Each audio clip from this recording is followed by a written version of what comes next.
And so I'm going to look at something where I teach in Australia. I teach in accounting.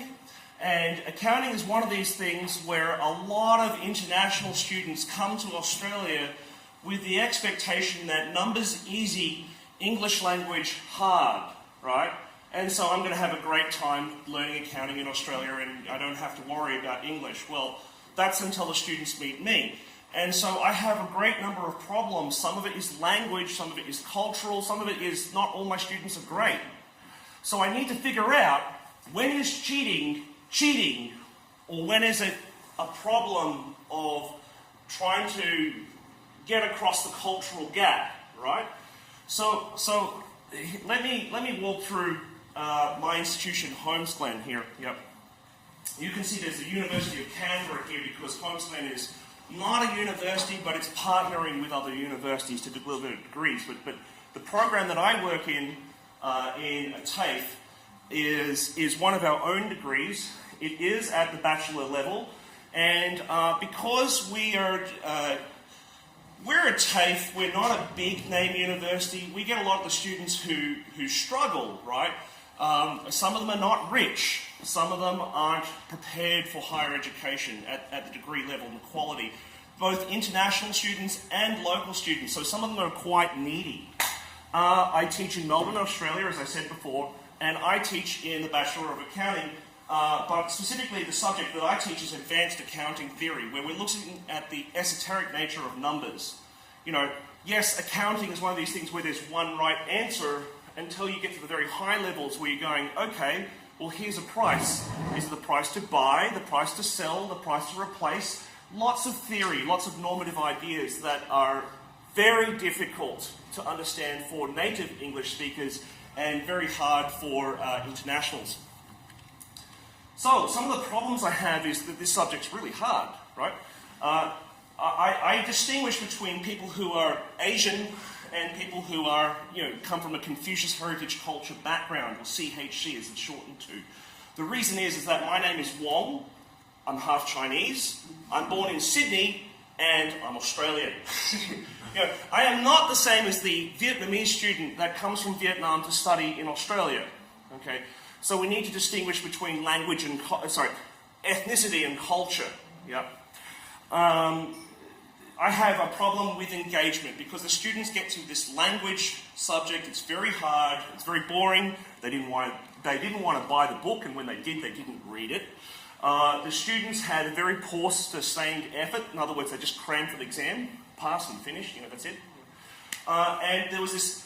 One of the teachers said to me, Philip, they've got collaborative rote, meaning that they cheat. In other words, that this was almost a semi-racist comment, was all those Asian students get together and they study in a group and they'll use group methods to cheat, to beat us almost. It was this us and them culture which worried me. All right, so I wanted to try and what can I do to help fix this? These are familiar problems. It's not just accounting, it's not just my program. And so the answer is, both in the West and especially in the East, just put it on the test. If you want students to do it, test it. Yep. And what happens?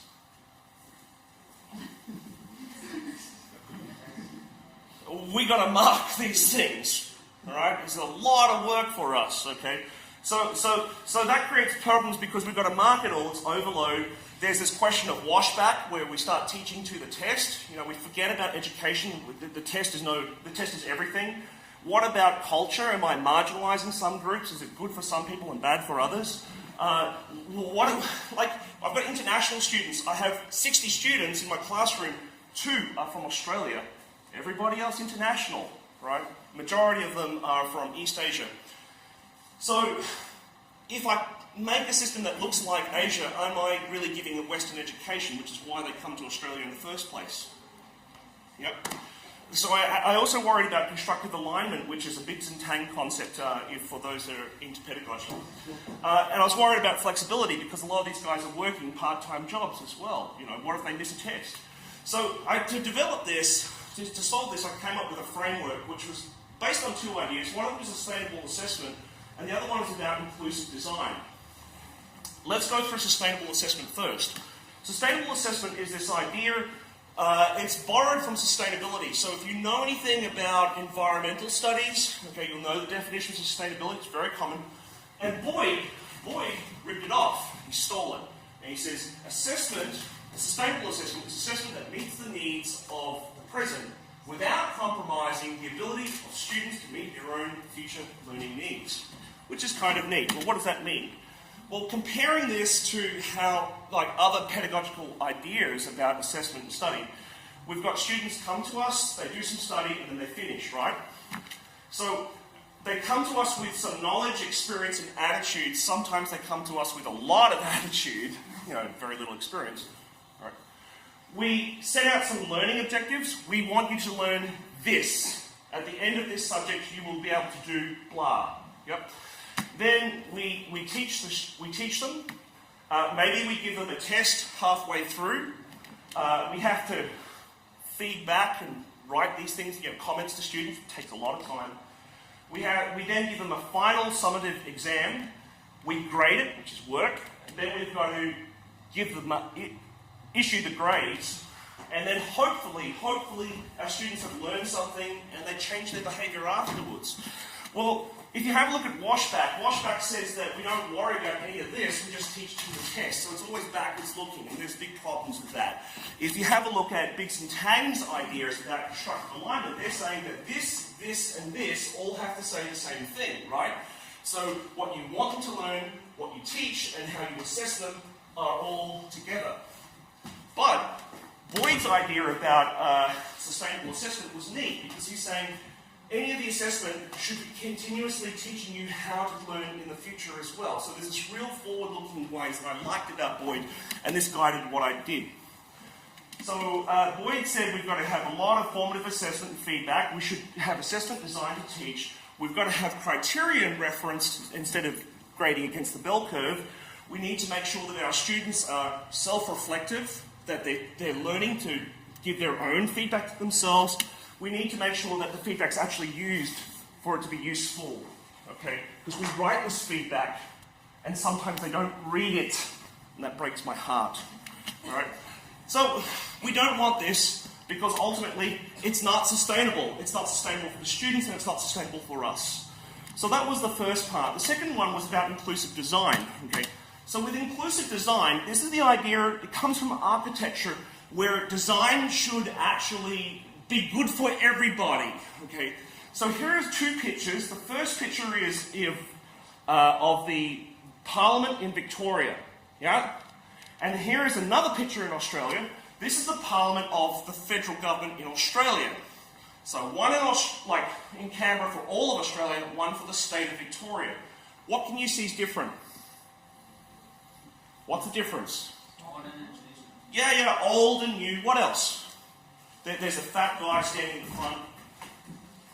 What else? Stairs,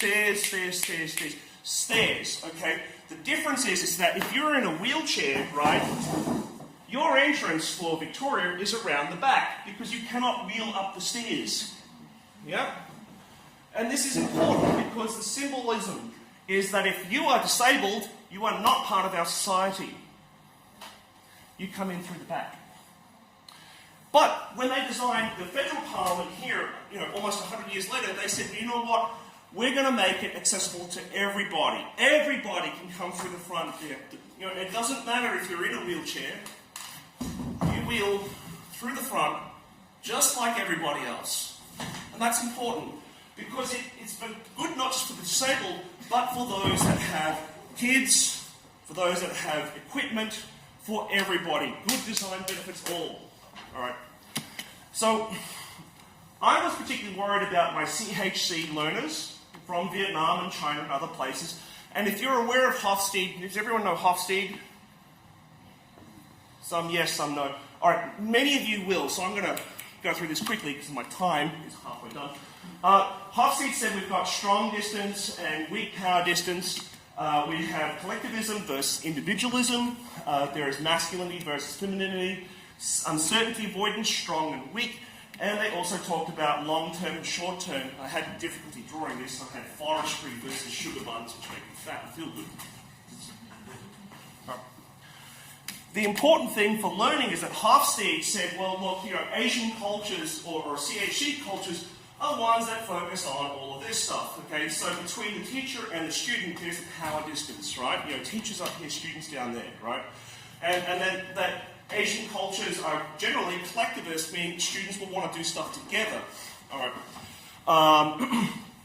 Western cultures expect individualism as part of it. There's a strong need for safety and that there is long-term thinking. So Asian students will study stuff that they think is stupid, but we say, oh, it's good for you in the long term, they'll do it anyways. For example, learning large amounts of physics if you're doing, say, an accounting course. All right? If you said that to a Western student, they would say, no way, why am I going to use this? Much more short-term, I want to use it now outcome. So I was thinking, how can I use this understanding to help me, right? Now, I'm aware that Hofstede has problems. I'm aware that it's widely attacked and it's not perfect. So I use it critically, all right? Knowing full well that this is a caricature of what I expect Asian CHC students to be like, knowing that I could be wrong. But, it's a useful guide. It's helpful. So how did I fix my problem? Here's the tool I came up with, 11. All right? I said, okay, well, I've got a textbook which they don't read. I'm going to give you a weekly online test, which you do on the web, all right? It's going to be worth 10% of your final grade, and there are 11 topics in my course. There are 11 chapters from the textbook. There are 11 tests, online tests you have to do, and when you get to the final exam, 11 questions. Week 1, Chapter 1, you've got a test. At the end exam, there is a question on week 1. Yep, very easy. Everyone understands. Everybody understands. Each test is quite small. It's only 10 multiple choice questions. So, it's easy, it's online. They get an hour to do it, so it's, it's limited. They only get one shot at it, but it's not, it's not huge pressure. Each test is very small. Very small, very small, very small, very small. All right. The questions are randomized, so everybody gets a different question. Everyone gets a different test. And even if you and I get the same questions, A, B, C, D is also mixed up. Okay, and this happens automatically. Questions are grouped by learning objective to ensure that I've covered everything in the course. Students can do this whenever they feel like. Midnight in the library together. I don't care. I'm not watching. All right? And they automatically get their result, but they do not get their answers, because if I gave out the answers, I would have to write a new set of tests next year, and that's hard work. So, this is all very cute, but the most important thing I like about this is that particularly the CHC students, they want to know the answer. But teacher, what is the answer? Because it must be in the back of the book. And I say, well, then maybe there's more than one answer. Maybe you need to read more. Maybe there's different perspectives. Okay, and this is very hard for them to understand, right? So the problem is that they were cramming towards the end. They weren't reading foundation stuff. So to get them to do this, I locked week 2's learning material until you did week 1. If you want all of those good things online, you want the handout, the recording, the PowerPoint slides, the solutions, you have to do week 1's worth of work first. Do the test, you get to week 2. Do the test, you get to week 3. All right? So this is actively stopping learning until you do the basic stuff first. The questions are difficult. They're linked to the textbook, so you can find the answer by reading.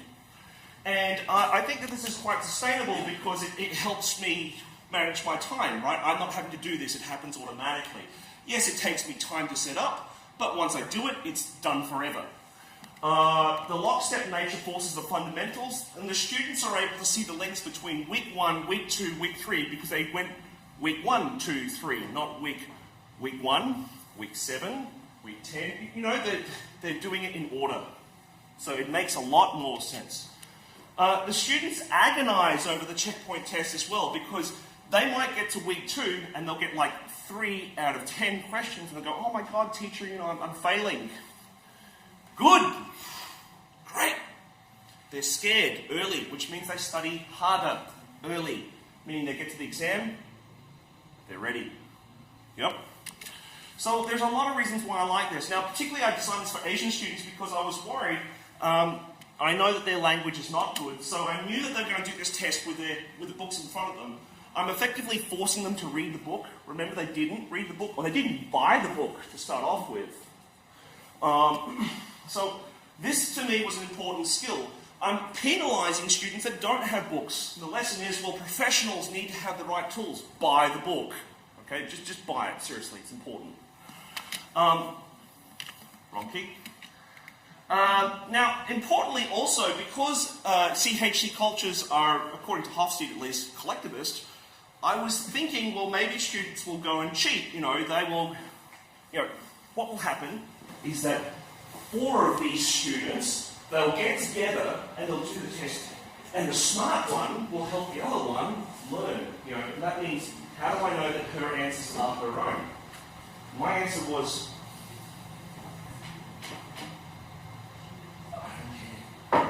because what happens here is that my smart student is discussing with my weaker student how to do stuff. Do you think they would have that discussion without the test? No. Would you talk? So what about, Marx's praxis theory? You wouldn't talk about this without the test. And this was important because I knew that this was something where I'm using students' own culture to get what I want out of them. Yep. So the strong naturally teach the weak. Peer teaching, I know it's effective. I've read a lot of studies on it. Students' natural tendency to so-called cheat is actually collaboration.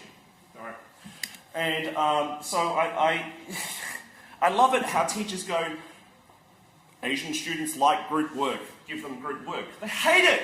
They hate it. Absolutely hate it. Because the thing is that I arbitrarily grab 3 people and say, your friends study. Alright? Whereas in this circumstance, what happens is that you 2 are friends, you do it together, you don't need somebody else. Alright? So we're encouraging the high trust culture to use the networks that they already have. We're not forcing it on them.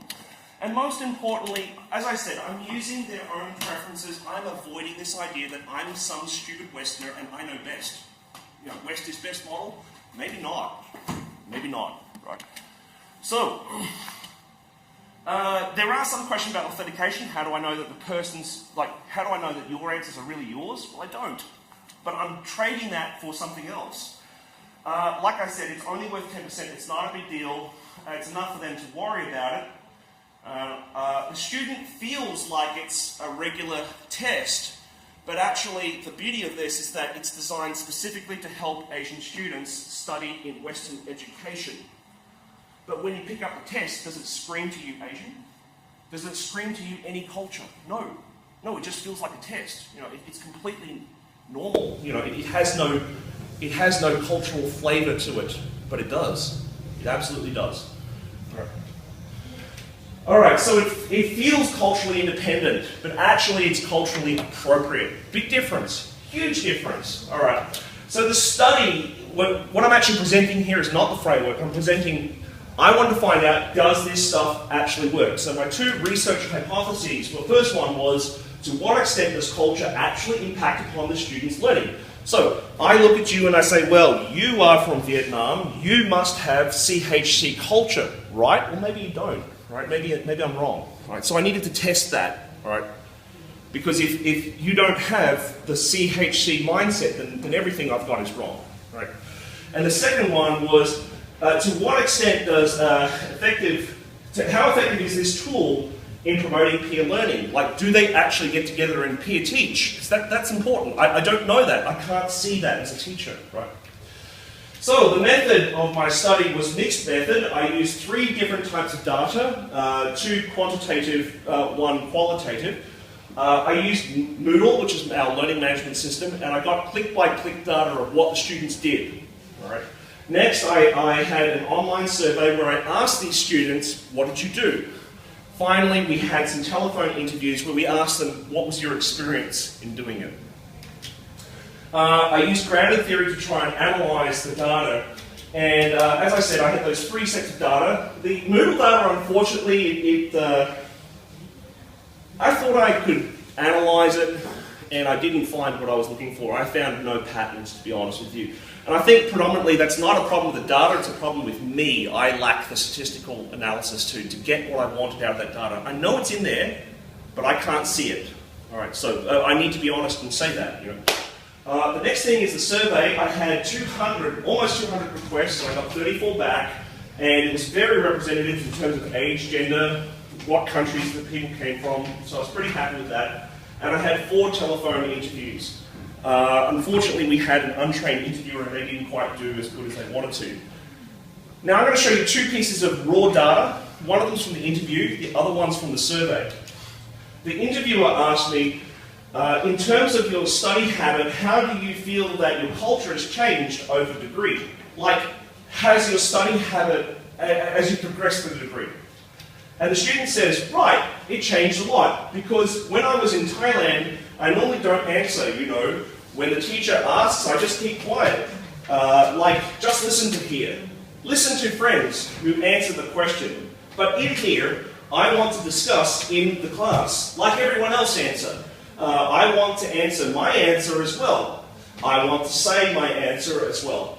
And sometimes, if I got a question, I want to ask at that time. Change my habit a lot.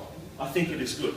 What this person is telling you is, 1, their English is not great at the end of the degree.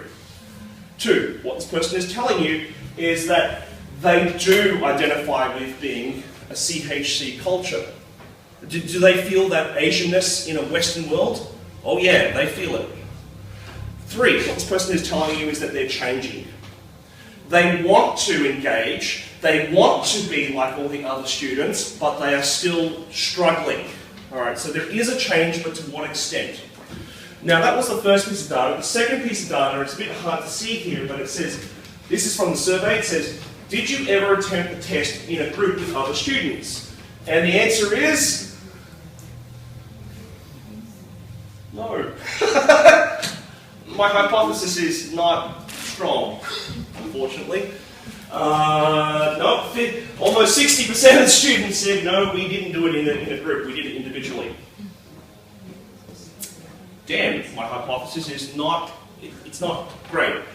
And interestingly, of those people that did do it in a group, how often did you do it in a group? Sometimes, usually, always, but not a lot. Yeah? What I'm saying here is that I thought that CHC students would study together. Turns out, only some of them do.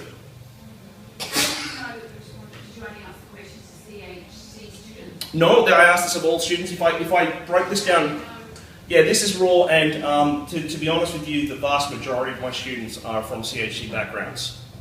So if I broke it down by group, I would get more fine details. Some of my analysis is a little bit rough and ready, I admit that. Okay, but I'm trying to give an overview of, you know, if I had this idea, how effective is this for CHC? How effective is this for everybody?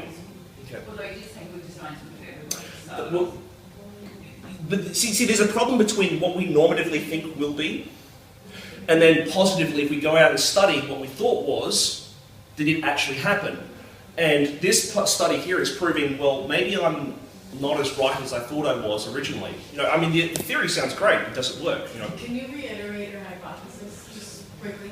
My hypothesis is very quickly. Yeah, 5 minutes left. you give a test, they will study together. They will do the test together. In other words, cheating. Because if you do a test and you talk about the answers in an exam room, it's cheating, right? So if you do it online, it must be cheating too, right? Maybe not. Well, it depends what they're told the rules of the test are. They're not told any rules. Okay, well that's another issue. Yes, but the perception of many Western educators is that it's cheating, and I'm challenging the perception. Yes, perception in quite a lot of CHC cultures as well. Yes, absolutely, I agree with that. And it's very strong pressure there. Yes. Okay, so the students strongly identified with the CHC literature, which is still useful to me because I didn't know that would be the case. Peer study did occur, but the effect was actually quite small. Many of the students did want to, but they had problems because they just couldn't get together. Indeed, what I was very happy with also is that 100% of the students had access to the textbook, and that 80% of the students usually or always had the book when they're doing the test. Now, that would not have occurred without the test. All right, so that was a useful finding, although it wasn't part of my original hypothesis. All right, so any issues or problems with my study? Well, yes, there are. One, would being in a big university with 400 students make a difference? Maybe. Maybe you could find better friends there. I have very small numbers. I've only got 60 in a group, so maybe it's hard to find high-trust groups. You know, if you're the only person from Thailand, maybe it's hard to find another person just like you to study with. Maybe there was some sort of influence between me and the teacher. Now, I got other people to do the research, to collect the data, but the students knew that I was doing the research. They did. They could feel it, and they wanted to talk to me. So maybe that's biased my results, and I'm more aware of that. Like I said, I had a problem with the interviewer where I thought she could have probed more, and it's very late in the degree. It's the final subject in a degree, and so we can see that the students are moving towards becoming more Western anyway, and so maybe the CHC effect has disappeared by that point. I actually don't know.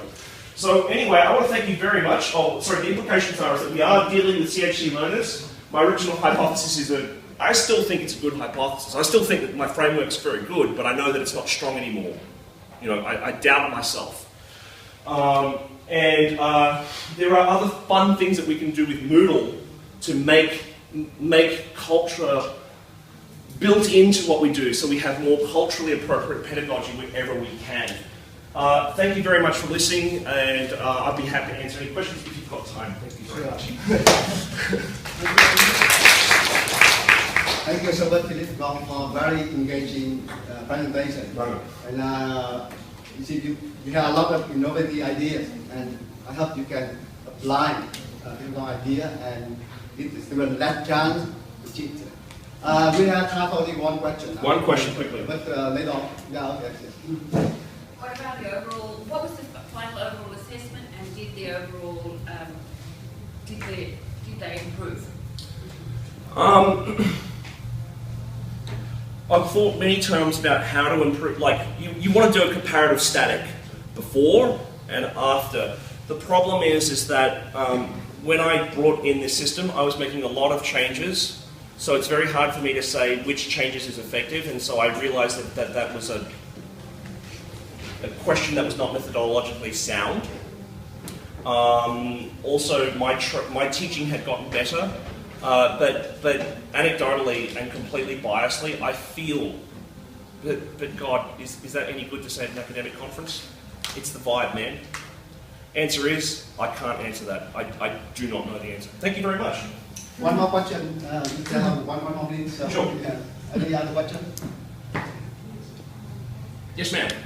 It's just a technical question. When you actually gave the online quizzes, I mean, would they perceive that they were cheating because there was no control for not collaborating? So. That's correct. That's correct. I guess, indeed, it depends on semester to semester. In some semesters I really encouraged it, in other semesters I just let it happen, and I sort of didn't, it's not methodologically sound. The answer is no, I don't have control. All right, I'm doing education research, it's qualitative research, so some of these questions about bias and whatnot are very, very deep. I'm giving you the same answer for both. I can't prove it.